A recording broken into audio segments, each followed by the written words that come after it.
So I think, just I'm going to show pictures of some of the stuff. It's not like lots of people moving around, but it'll give you an idea of some of the ways that we're dealing with this.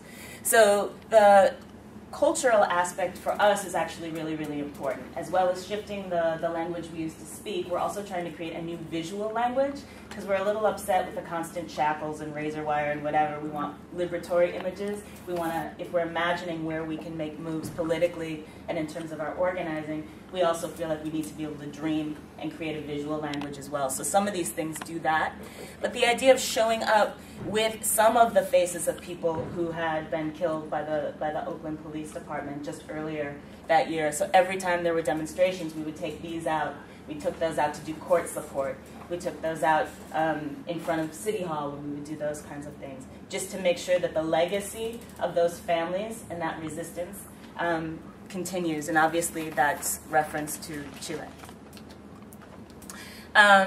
We're fighting right now a gang injunction in the city of Oakland. So this is actually one of these kind of big things. In the United States, there are these block grants that get put out by the federal government that say essentially, like, if you can prove to us that you have a drug problem, we'll give you millions of dollars to fight your drug problem.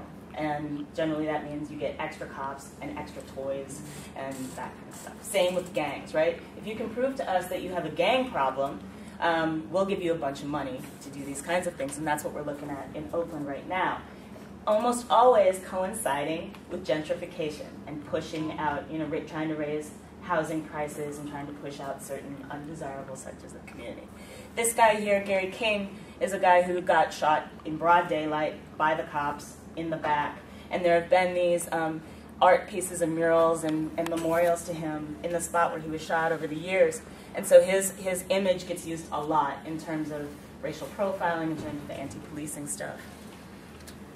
This is just another thing about the injunctions. We can talk specifically about the work if you're interested in that. This is some work that we've been engaged in Los Angeles. There's some organizing happening on Skid Row, or a place where lots and lots of people are homeless, and actually been very, very important organizers in their own right to demand that they be given access to housing, they be given access to benefits, rather than being criminalized and swept up and locked up. And I think the other thing that we kind of want to challenge ourselves around is building things like harm-free zones, which is one of the things that our collaborative partners are working on in Durham. And it's a project that we worked on in New York City as well, which is this idea of kind of block by block developing no-call zones, where people would do things like mediate and do de-escalation. We've walked people from subways. We've figured out how to, set up neighborhood phone trees, that kind of thing. The idea, again, being to make the cops superfluous, figuring out how to just do a no-call zone, block by block. And that's one of the things we've been working with. We've been working with another group that does work with young people involved in the sex trade and trying to figure out how to do safe housing for them, trying to figure out how to decriminalize their activities, trying to figure out how to get resources for them to get access to medical care and that kind of thing. Again, making a buffer between people and the cops so that the cops don't get called. So we're out of time. Yeah, thank you very much. Thanks.